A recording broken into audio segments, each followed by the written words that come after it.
Plates of ফ্লেভারে আজকে আমি বানিয়েছি অরেঞ্জ পাউন্ড কেক। এখন বাজারে প্রচুর পরিমাণে কমলালেবু পাওয়া যাচ্ছে, তাই আপনারাও আমার রেসিপিটি ফলো করে একদম বেকারির মতো সফট আর খুব টেস্টি অরেঞ্জ পাউন্ড কেক বাড়িতে তৈরি করে নিতে পারবেন। তাহলে চলুন শুরু করা যাক। প্রথমে আমি একটা কমলালেবু নিয়ে নিচ্ছি।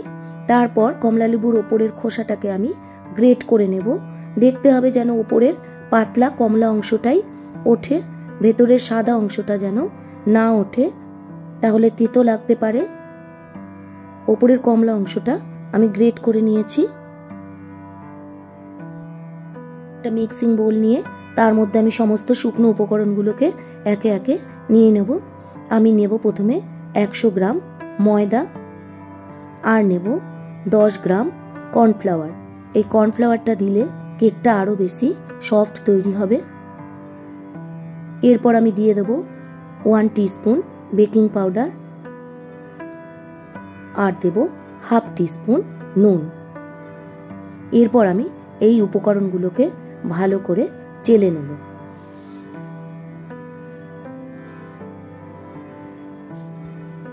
এরপর এর সাথে মেশাবো আমি 4 থেকে 5 টেবিল চামচ মতো মিল্ক পাউডার। এরপর আমি নিয়ে নিচ্ছি একটা মিক্সিং বোল, তার মধ্যে আমি নিয়ে নেব 2টো ডিম। ডিমটা যেন অবশ্যই রুম টেম্পারেচারে থাকে। এরপর আমি এর মধ্যে দিয়ে দেব 90 গ্রাম চিনি।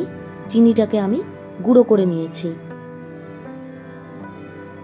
আর দিয়ে দেব কমলালেবুর যে খোসাটা আমি জেস্ট নিয়েছিলাম, সেই জেস্টটা। এরপর আমি একটা ইলেকট্রিক বিটারের সাহায্যে এই সমস্ত উপকরণগুলোকে বিট করে নেব। আপনারা চাইলে এখানে হ্যান্ড হুইস্কারও ব্যবহার করতে পারেন।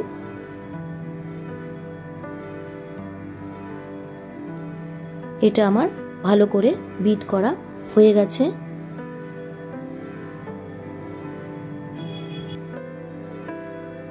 এরপর এর মধ্যে আমি শুকনো উপকরণ মানে ময়দাটার যে মিক্সচারটা রেখেছিলাম সেটা দিয়ে দিচ্ছি।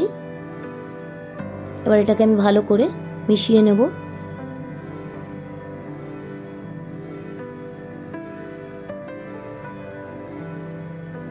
এরপর আমি একটা কমলালেবুর যে রস করে রেখেছিলাম সেই রসটা এর সাথে মিশিয়ে দিচ্ছি। আর দিয়ে দিলাম 2-3 ফোঁটা অরেঞ্জ এসেন্স। আর সুন্দর রং হওয়ার জন্য আমি দিয়ে দিচ্ছি এখানে 2 ফোঁটা অরেঞ্জ ফুড কালার। এটা আপনারা ব্যবহার নাও করতে পারেন, কিন্তু কেকটায় একটা সুন্দর রং আসার জন্য আমি এই রংটা ব্যবহার করলাম। সমস্ত উপকরণগুলো আমার মেশানো হয়ে গেলে আমি এর মধ্যে দিয়ে দিচ্ছি একটু সাদা তেল। সাদা তেলটাও আমি এই ব্যাটারের সাথে ভালো করে মিশিয়ে নেব। আপনারা এখানে তেলের বদলে বাটারও ব্যবহার করতে পারেন।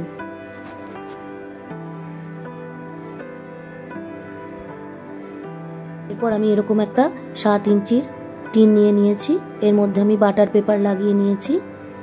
এরপর এর মধ্যে আমি ব্যাটারটাকে ঢেলে দেব। ব্যাটারটা ঢালা হয়ে গেছে, বা টিনটাকে আমি একটু ট্যাপ করে নেব।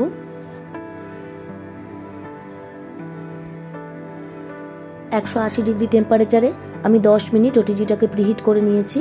তার মধ্যে আমি কেক টিনটাকে দিয়ে দিচ্ছি এবং এটা আমি 30 মিনিটের জন্য বেক করতে দেব। 30 মিনিট পর কেকটা বার করে নিয়েছি। কেকটা আমার পুরোপুরি হয়ে গেছে।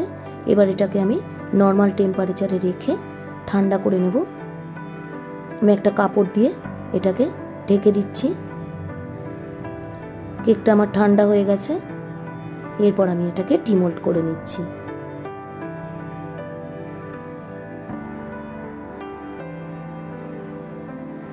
তাহলে আপনারা দেখলেন কত সহজেই, কত অল্প উপকরণের সাহায্যে বাড়িতে একদম বেকারির মতো পাউন্ড কেক তৈরি করা যায়।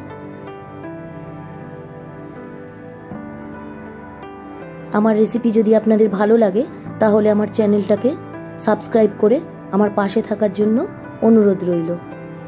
আবারও ফিরে আসবো আরও একটি নতুন রেসিপি নিয়ে।